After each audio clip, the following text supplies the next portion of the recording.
You're listening to Breakaway Wealth, the show designed to help you build wealth faster, think bigger, and break out of the herd. Now, here's your host, Jim Oliver. Before we jump into today's show, we have some exciting news to share with you. Our brand new online community platform is now live. Get access to free on-demand, in-depth training courses on topics like infinite banking, cryptocurrency, real estate investing, and much more. Just go to community.createtailwind.com. That's community.createtailwind.com, or check out the show notes of this episode to find the direct link to request to join the community. Now, on to the show. Welcome back, Breakaway Wealth. I'm your host, Jim Oliver, and with me today, I'm excited to have Chris Johnsen. Well, welcome, Chris.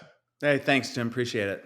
So, Chris, I heard you speak at a mastermind that we're both part of, Family Mastermind in Tampa a few months ago. And I love the fact that you're an attorney. You talked about some cool stuff. And I always, I talk to people about wealth every day. And so this is my, when I put on my hat to act like I'm an attorney wannabe, it's when I explain a trust. Okay, now I'm gonna get your explanation of it in a few minutes. But I try to tell people, I say, okay, so a trust doesn't do anything, so it can't be sued, and you don't own anything, so you can't be sued. That's my only. It's not legal advice, but it's my only description of when I try to explain to people, or when they say something about estate planning, I say, tell me what the estate tax is going to be when you die, and I can help you estate plan. Right. So and that was pretty good. You did a good job, Jim.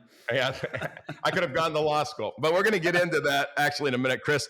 But Chris, tell everybody just a little bit about what you're doing now, who you are, and then I'll dive in with some questions. Sure. So I'm a business lawyer and entrepreneur, and I focus on areas where I really feel comfortable in, and I have a lot of expertise, and that tends to be legal, and I own two firms in the legal sector. And real estate, I've been in real estate for over half my life in one form or another, and I have a title company, and I own real estate, and I develop real estate, and I work with agents and that wholesale and all over the board. And then financial services, because I've been an investor for quite some time, done my own investments. I'm a big believer in infinite banking and other products that I've had to educate myself on or be educated on. And so that's like my universe of companies or sectors. You're never going to see me open a restaurant or something like that. Well, that's good. I've started and bought into quite a few companies myself, and I never, ever, I've been tempted a few times, but I've never put $1 in a restaurant, and I never would. I might in like a bakery or something that supplies food to grocery stores and stuff like that, but that would be as close to food as I would get. Mm-hmm.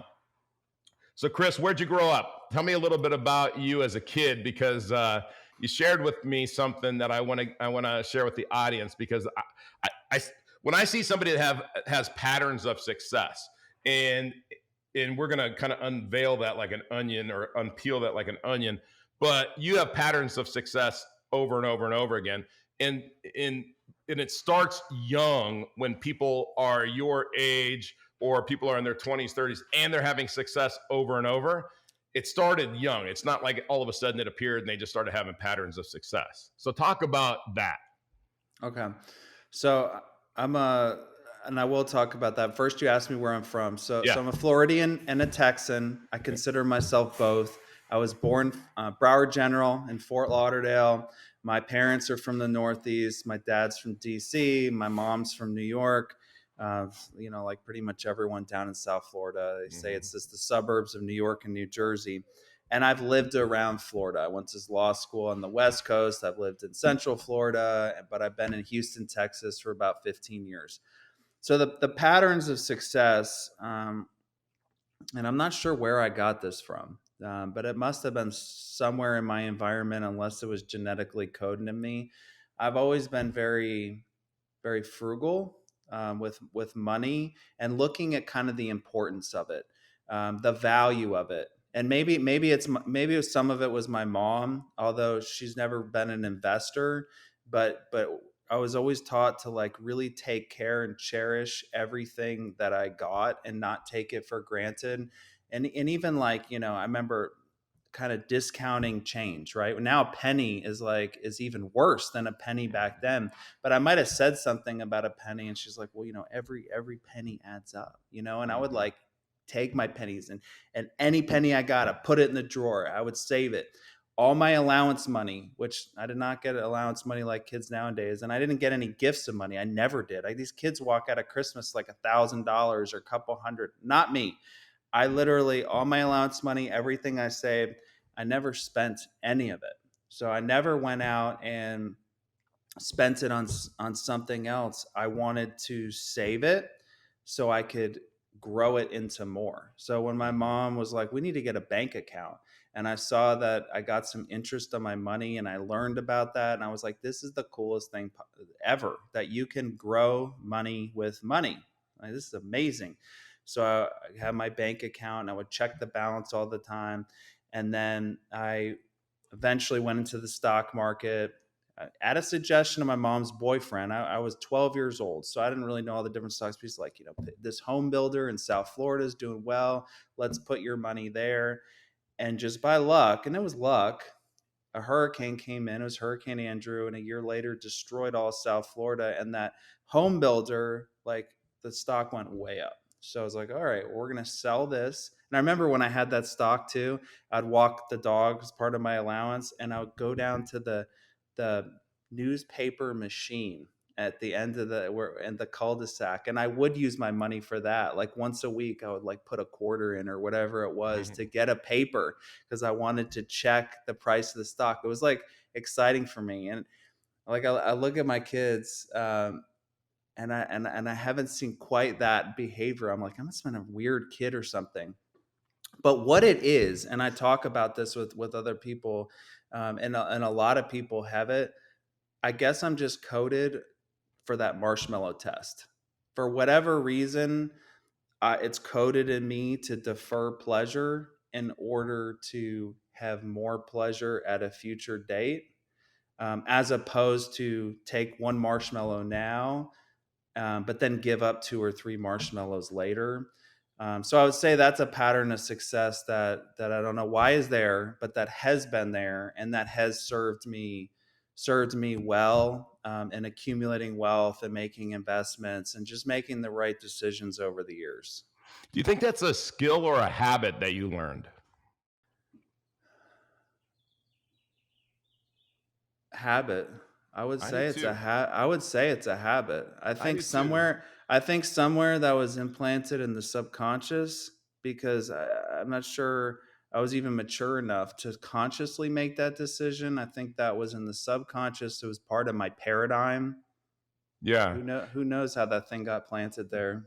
It's like, I've been working a lot on habits and working out and like what I put in my body and stuff. Over the last couple of years, I've gotten more focused on that. And I just did a workout a few hours ago, and it's leg day. So we do all this functional, crazy leg exercises.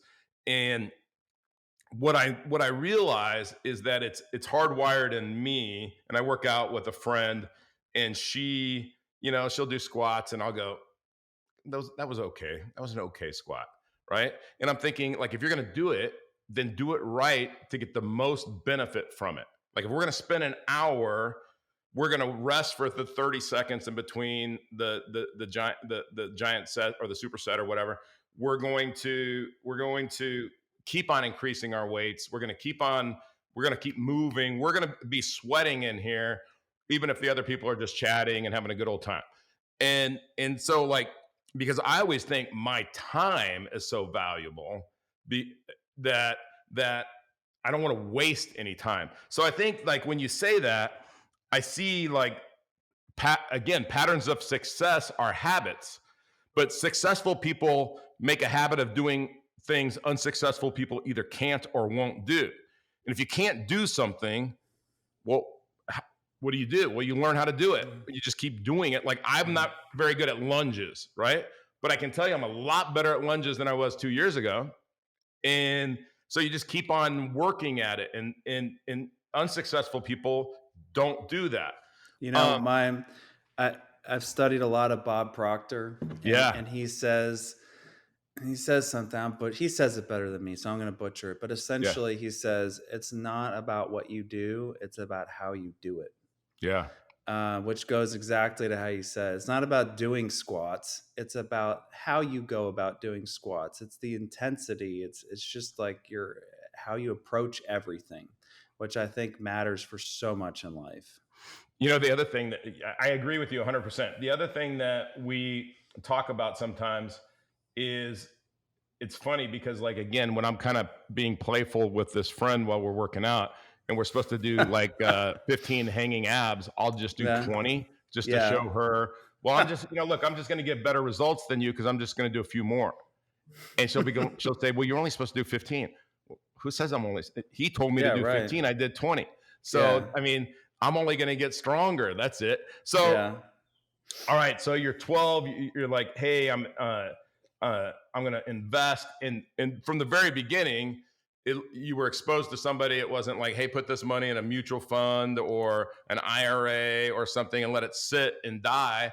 It was, hey, this is a company.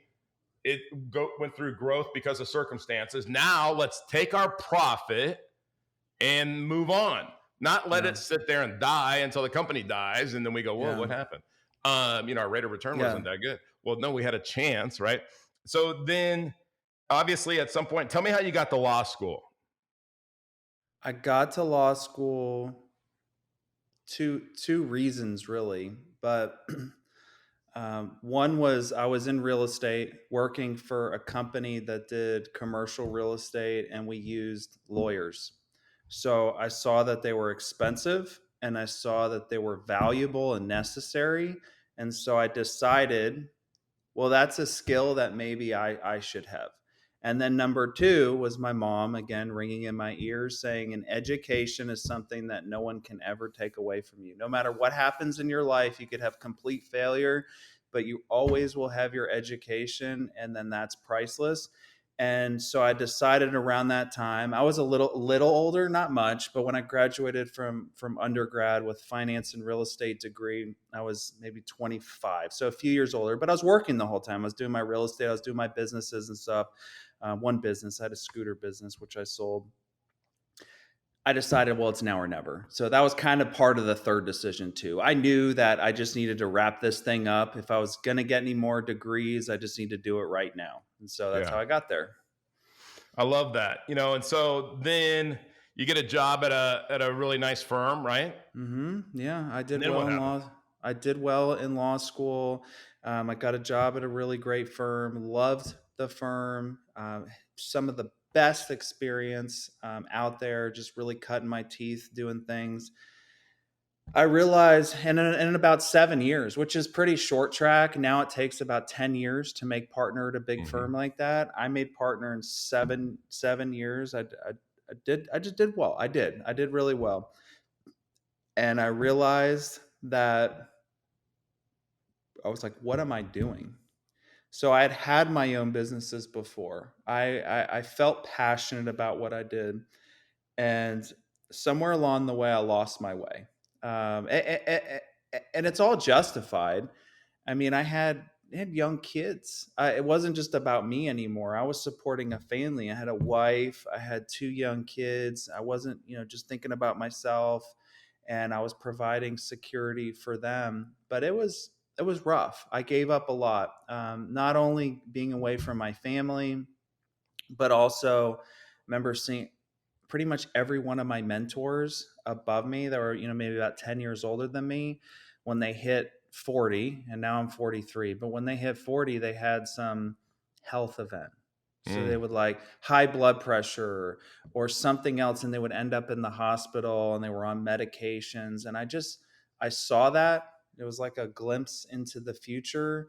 And I felt miserable. I felt hollow and empty. And I didn't feel like I'm very much like, I don't like to just clock in, out. I have to have a reason for doing what I do. And I didn't see a reason. I was like, I don't want to keep heading in that direction that I'm heading. That's not where I want to go. So why do I keep doing these things?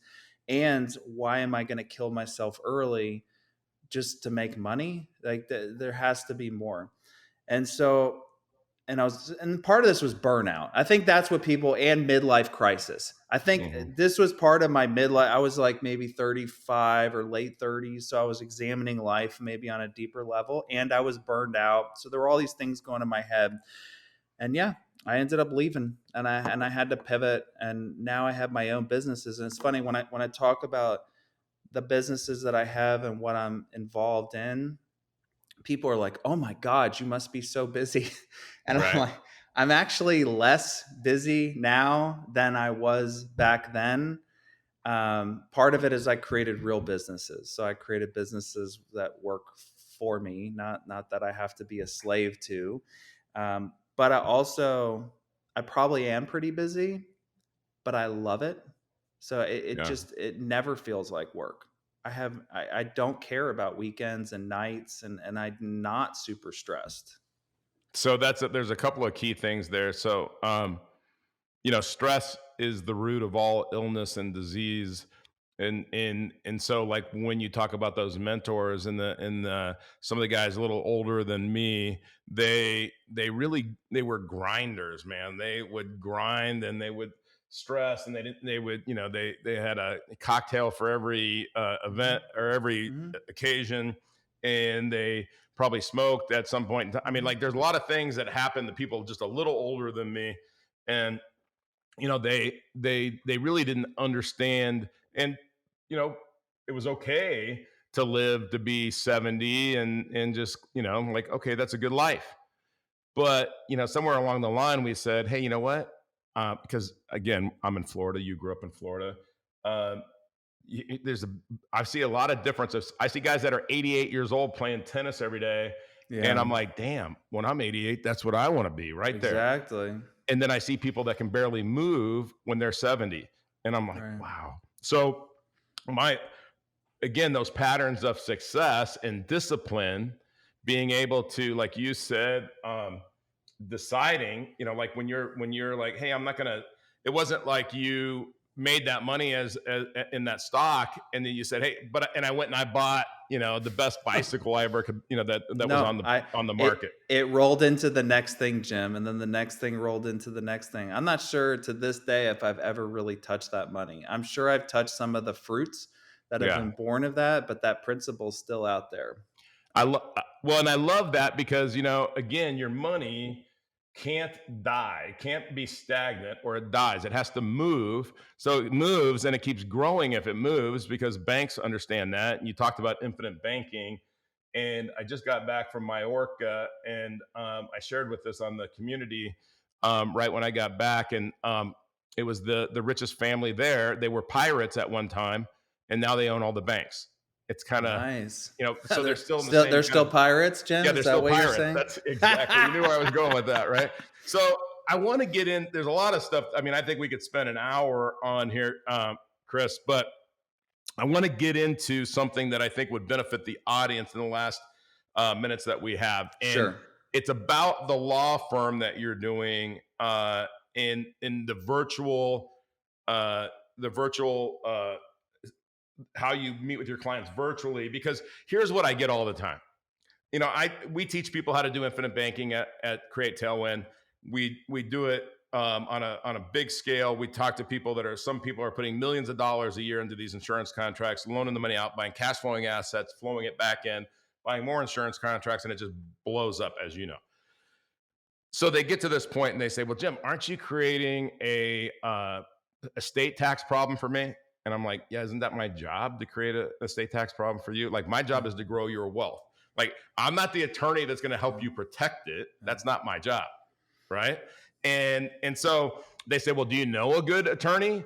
And I, where are you? I'm in, I'm in Biloxi, Mississippi. Is that Mississippi? Yeah. And I'm like, no, I don't know anybody there. Yeah. And so our firm because I wanted to live where I wanted to live, and I didn't want to like have to come in and establish myself in the market and everything else. I wanted it to be nationwide, right? And so talk about the firm, because there are people out there that they need legal advice, they need legal help, and they don't know where to turn locally. So talk about how you work and how you came up with that. Right. Okay. So, being a partner at Big Law, er, I never met new clients. So that Mm, was never a thing. You have to distinguish. Remember, I was B2B. I was representing, Fortune 500 companies. An in-house attorney hiring me is not going to fly in from New York City to go meet with me, nor do they limit themselves based on being in New York City. It's always been the knowledge economy. So when it's knowledge and services, it doesn't matter where the brain is. You're not going to drive down the street and see a sign that says lawyer services and be like, "Oh, I need an asset protection attorney." It doesn't happen that way. And so it's a mindset, and corporate America already had it. So a lot of the firms in Florida that I came from grew because the rates were higher in New York City. So they mm, were just farming talent down to Florida. Same people, just as good lawyers, but they were able to farm the talent down where the cost of living was lower. So they were playing that game. Multinationals have played that game, shipping products over to China. So it just really it has no impact. And I would say being focused locally actually is a detriment. So, I live in a nice little suburb in Houston. Houston's like you kind of live in a quadrant. You live like in the north side or the south side. To go from one side to the other is like an hour without traffic, which is the equivalent going from like Tampa to Orlando. So mhm. yes, if you're in the central business district under this old model, it's relatively convenient to have anyone from around because everyone lives in the burbs if you have kids and all that stuff. So to commute in, so let's call it a half hour, 45 minutes.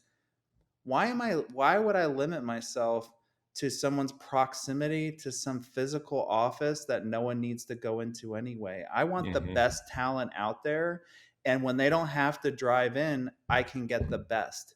That's a major competitive advantage. If I had to weigh office versus recruiting the best people, why would it matter? And if you're in Biloxi, as long as the attorney can handle anything in the country, that they're not limited by a state's license, damn, I'd go to wherever. If I want an entertainment lawyer, I'm not going to hire one in Biloxi. I'm going to Right. hire one in LA.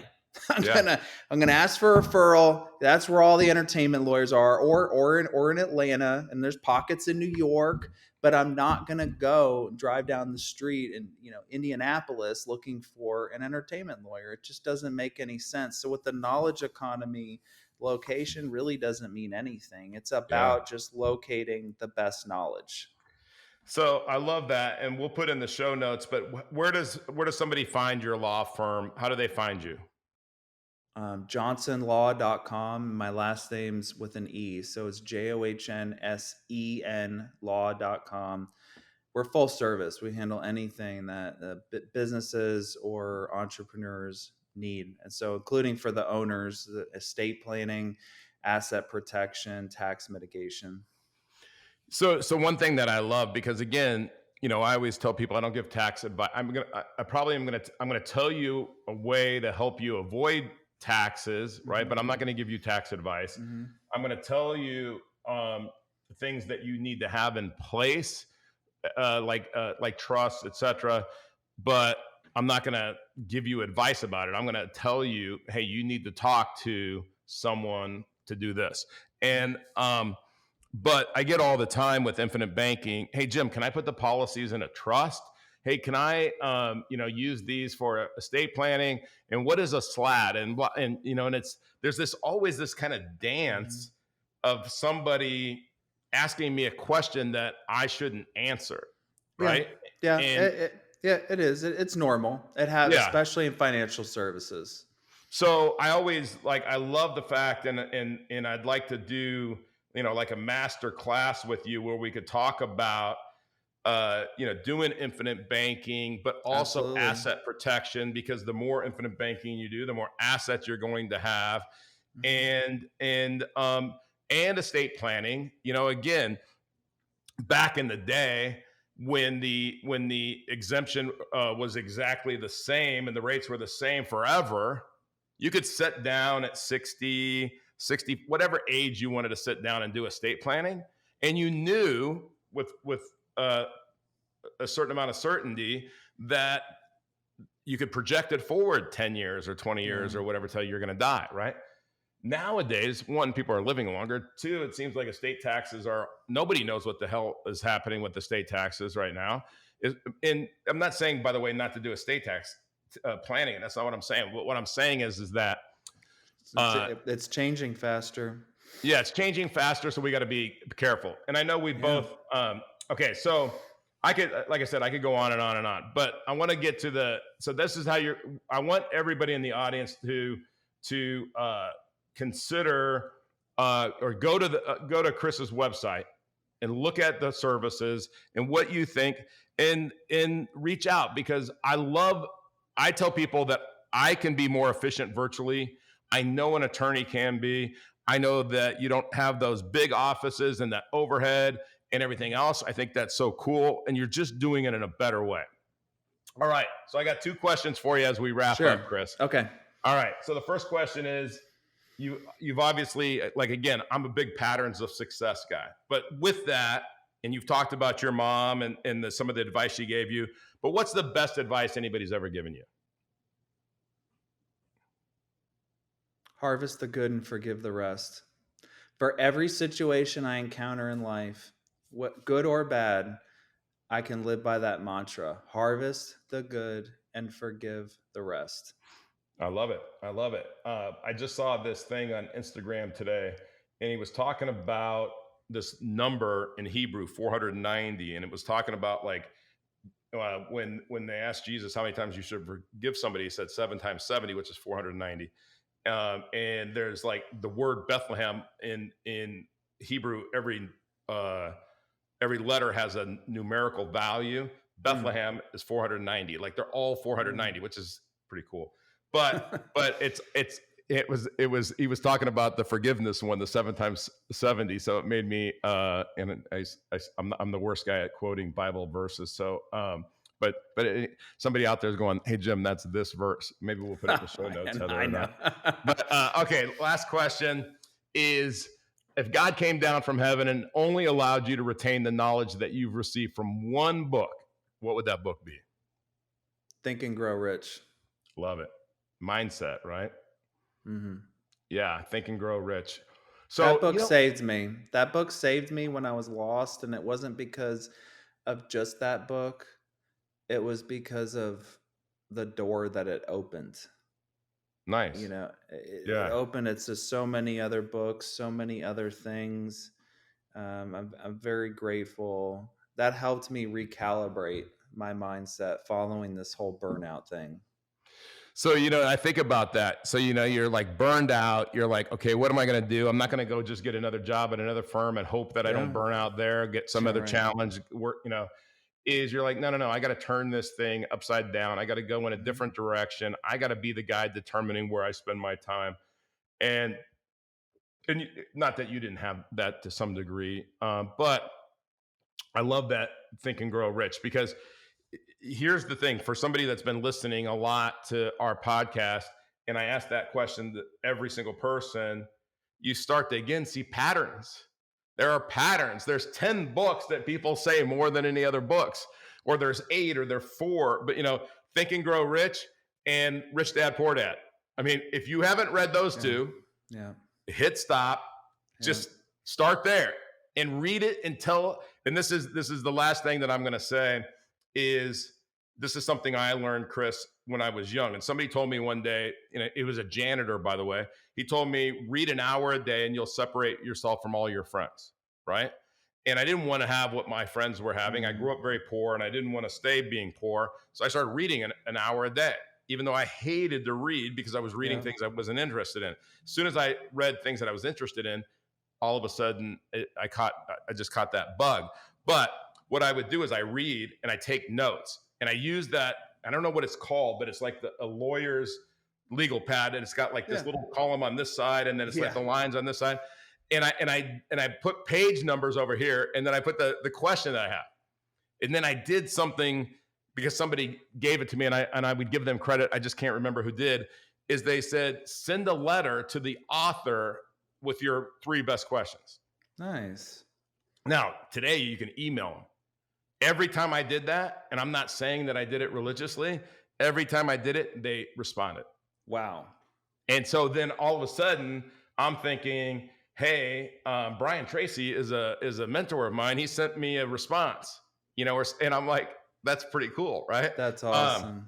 So that's what I would tell people to do too. And I love Think and Grow Rich. In fact, you know what? This is something Tom Hopkins used to say, is a champion goes back to the basics at least once a year. So you motivated me, Chris, to go back and read Think and Grow Rich. I'm gonna put that on my list of books to read at night. As we wrap up, I want to thank you for being on. Thanks, Jim. I'm going to put this on our community too. I'd love to do some more stuff on the community with you and get you exposed. Maybe put a course or 2 that you might have and we can make your law firm and you our legal, part of the section of our community, and we can maybe do some live events, everything else. So audience, this is something really important. So please, Chris is the right kind of guy to partner with and work with. So thank you, Chris, for being here. Thanks, Jim. Thanks for having me. Appreciate you. Absolutely. Appreciate you. All right, audience, we're going to end this as we always do with the incredible words of Earl Nightingale. Here's the key to success and the key to failure. We become what we think about. Now let me say that again. We become what we think about. Once again, thank you so much for taking the time to hear what was shared on today's podcast. If you are looking to discover new wealth building strategies, then go to community.createtailwind.com. That's community.createtailwind.com to join our free online community and get access to free courses and in-depth training videos designed to help you build wealth and break away from the herd. Click the link in the show notes to access the community today. Thanks again for listening.